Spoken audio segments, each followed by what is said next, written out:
Hello, welcome to the first lecture, Introduction to Contemporary Art. So this lecture doesn't have any pictures, and it's a really short one. The idea with this is to give you some background so you understand the type of world the artists are working in and what they're responding to. So from modernist art to contemporary. So one of the concepts that's important to understand is postmodernism. And when we talk about it in the context of art, it's actually not exactly the most well-defined thing. So if you think about modernism or postmodernism in philosophy or literature, perhaps it's more well-defined. But like most posts in art, postmodernism just means it came after modernism. And modernism in the Western world is the art that was made in the first half of the 20th century. So basically, the art that is after that, those styles, they call them postmodernism. And part of the reason why there isn't necessarily a name for all of the art that's made during that time is because it's very pluralistic. So we're going to see many, many different styles of art. Even early on, the pieces that we look at from the 1970s, for instance, are going to be very pluralistic. And also, one of the ideas, and this applies to postmodernism in general, so also in philosophy and history, is moving away from grand narratives of modernism. So modernism was kind of a culmination of some philosophical strands in the Western world that led to having grand narratives. So the idea that all of human society can be understood by this what's called teleological, mean moving towards a goal narrative. So the idea would be, for instance, that at one time humans, we were all hunter gatherers and we were innocent. And then we started to farm and we had, from that started warfare and hierarchy and patriarchy. And then we moved into the Industrial Revolution / capitalism. And that changed the world in its own ways. So there's nothing inherently wrong necessarily with the grand narratives. It misses a lot, and especially when you're talking about other parts of the world. Also, because it tends to be teleological, it says, well, we're moving towards a future. And with postmodernism, it's generally thought, well, humans can organize themselves in a myriad of ways and look at the world, have worldviews that are very different from each other. And there's a lot more control that humans have around the world to make life and art, like we're going to talk about in this class, in many different ways. So one of the things we'll see, and it's kind of a continuation from modernism, is the idea of the avant-garde, which literally means the before guard. It's a reference to military strategy. The avant-garde would be the first kind of special unit that would go in a battle and often be slaughtered down to the last man. So the idea with the avant-garde is sometimes you're experimental, using very new ideas, and sometimes getting ahead of your audience. So the experimental agenda of modern art has deep roots in a far older philosophical mission of art to provoke demanding questions and hazard risky answers about the pressing moral questions of the day. So the post-World War II order is very important to understand so we can understand what kind of world the artists are working in and what they're responding to, and also what they're making in some ways. So the U.S. had largely replaced the old European colonial powers as the dominant colonial power. So, and that continues until today. The U.S. is the largest world empire that had ever existed in the history of the world. After the war, there became this idea, which has some weaknesses, but also has some strengths. So I'll explain it. The idea of the Cold War and two polar kind of centers of power. One is the US, and the other one is the USSR or the Soviet Union. So you probably know that the Soviet Union broke up in 1990 into many different states, including modern day Russia, which is most of what the Soviet Union was. And this idea of a Cold War and that each country is trying to spread their interests throughout the world has some merit, but it also has some weaknesses in that sometimes people think that it was a war of capitalism against communism, which I think would be a mistake to think of it just as that. I think the other way of thinking of it as um, influence for each country is what was being battled for. So they called it a Cold War because supposedly there wasn't actual wars. There were plenty of wars, most of which the U.S. would be the aggressor. The Soviet Union was not quite as aggressive as the U.S. Um, However, another kind of mythology is the idea that the Cold War ended.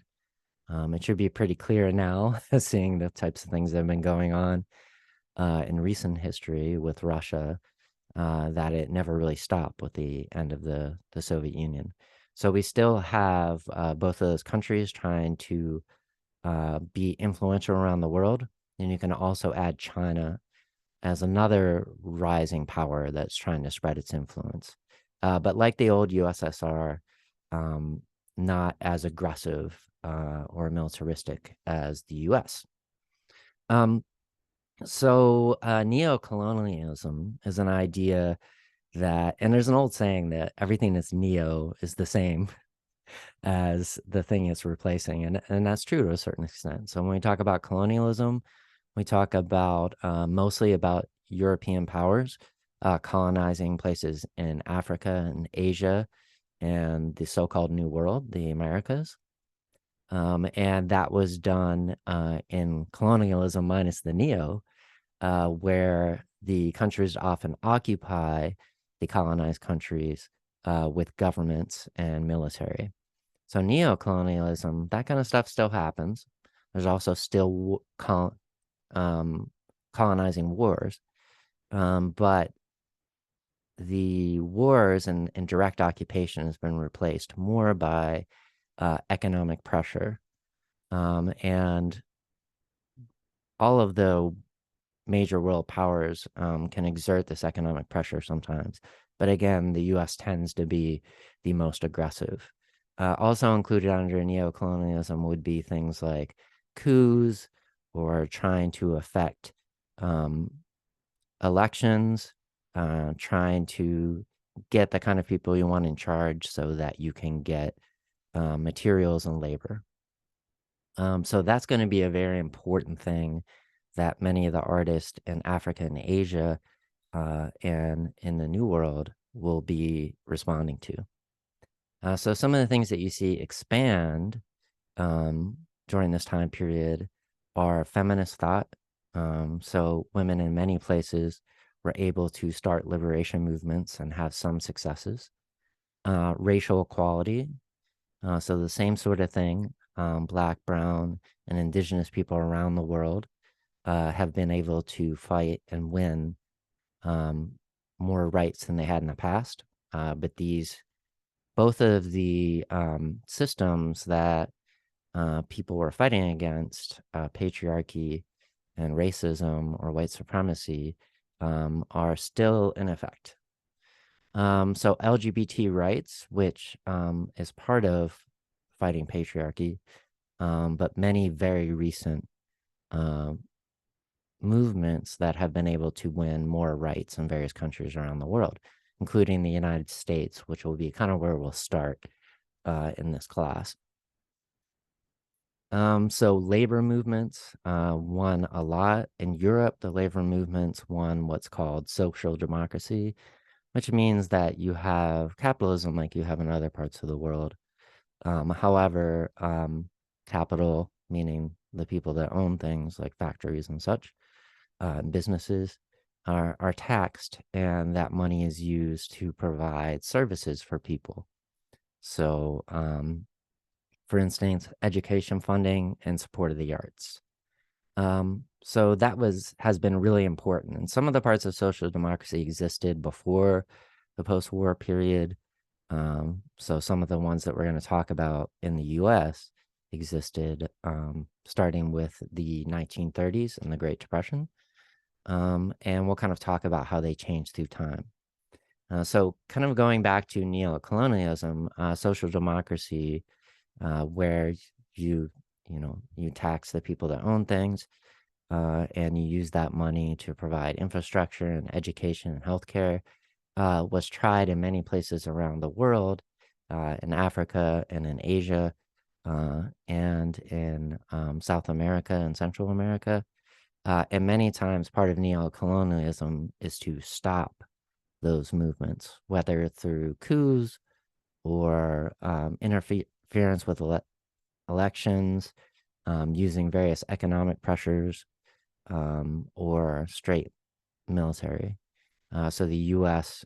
Generally has used its power to stop social democracy from rising in other parts of the world that aren't Europe. So neoliberalism refers basically to a fight by the ruling class. And when we talk about the ruling class, we're talking about the people that own things again. So you can think of large companies such as Amazon or Facebook and the people that own them. And you can think of the people that own large tracts of land, and sometimes people in governments, depending, but in some ways they're servants of the ruling class. So, in other words, capital, the people that own capital. So, neoliberalism, in some ways, is an attack of the ruling class against social democracy. And this would apply in wealthy countries where the US allowed social democracy to exist, and also in the US itself. So it's a continuing attack in the global south by colonial powers, especially the US. So during this time, we see, and we're still dealing with these issues today, cuts in funding to education, infrastructure, and the arts. And this has happened both in wealthy countries and in the third world, mostly due to influence from the colonial powers or former colonial powers. So as a result, both in wealthy countries and in some of the places in the global south that we're going to talk about, a career in the arts has become more difficult for people of modest means, because there used to be lots of funding for the arts and for education for the arts, and there's less of it nowadays.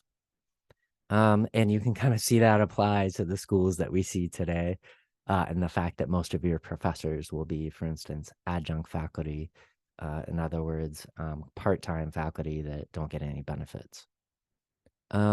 So during this time, we also see something that happened early in the 20th century, reactionary movements against some of the liberation movements I talked about before with feminism and LGBT rights and racial liberty, of the previous slide. So what reactionary means is usually sometimes described as right wing, and that's one way to describe it.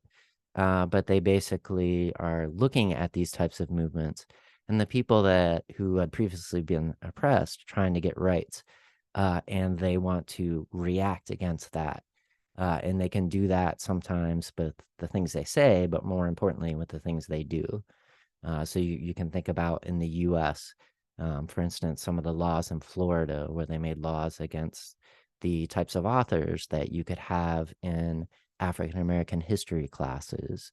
You can also look at some of the reactionary movements, and we'll see them in this class, looking at certain types of art made by gay people, Black and brown and indigenous people, and saying that these things are bad or even perverted.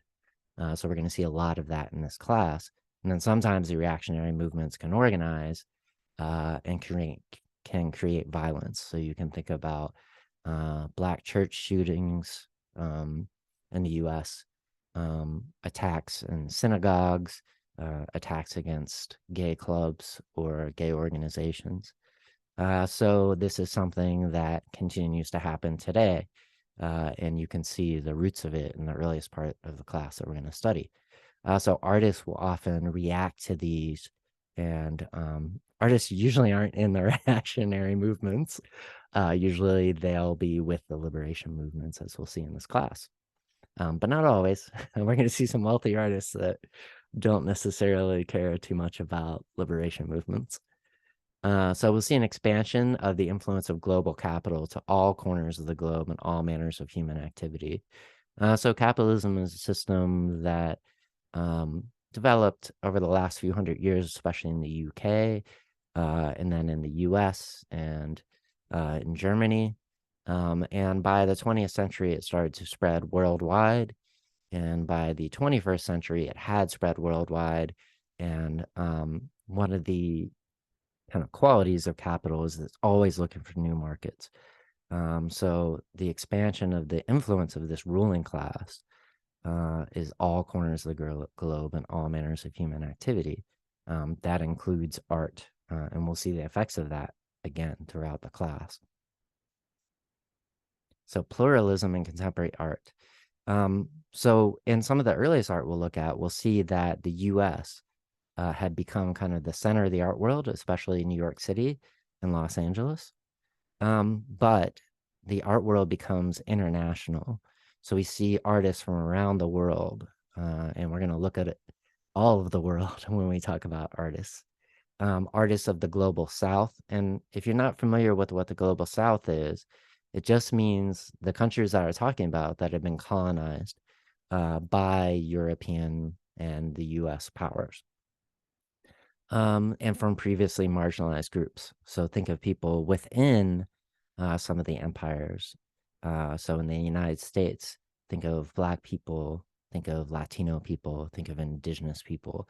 And we're going to see all of the arts from all of these groups. And even women are a marginalized group. We'll see, as we go along in the class, we'll see more and more women as our artists. So wider focus and expanding influence from traditional and modernist arts from around the world. So we'll see that all around the world, people will mix some of the ideas from the modernists, and I'll give you a little bit of background from that in the next lecture so you understand, and also from traditional arts that in some ways had been squashed or repressed due to some of the colonialism and neocolonialism I was talking about before. So many of the people around the world see as taking back their traditional arts and creating art that is new mixed with some of the modern as being a way to decolonize, meaning taking out the influence of the colonists and working towards liberation. So a shift from the Art Center of New York City to various art centers around the world, of which there are many, and we'll talk about some of those. But we also see, and this is kind of part of the neoliberalism I was talking about before, where we had a reduction in money going towards education and towards supporting artists. So as a result, art becomes like anything else in society. So remember the last slide, I'll kind of go back to it. An expansion of the influence of global capital to all corners of the globe and all manners of human activity. So everything can be an investment property. So we'll see art speculation, just like people would speculate in land or stocks. So with the stock market. And we'll see incredibly wealthy artists, probably wealthier than any artist that exists in the world. We'll also see ones that are not so wealthy, but are still making a living because the number of wealthy artists in the world is very small. And we'll kind of talk about why that is. So as a result of all this, many of the artists that we'll see, they want to get outside of the influence of, for instance, the type of wealthy people that can help you make a living, but can often limit the types of art that you can make. So many artists make art collectives, meaning they group together in ways where they can share resources so that everybody can make a living better than they could if they were doing it by themselves. So that's the end of the first lecture. I hope you enjoyed it.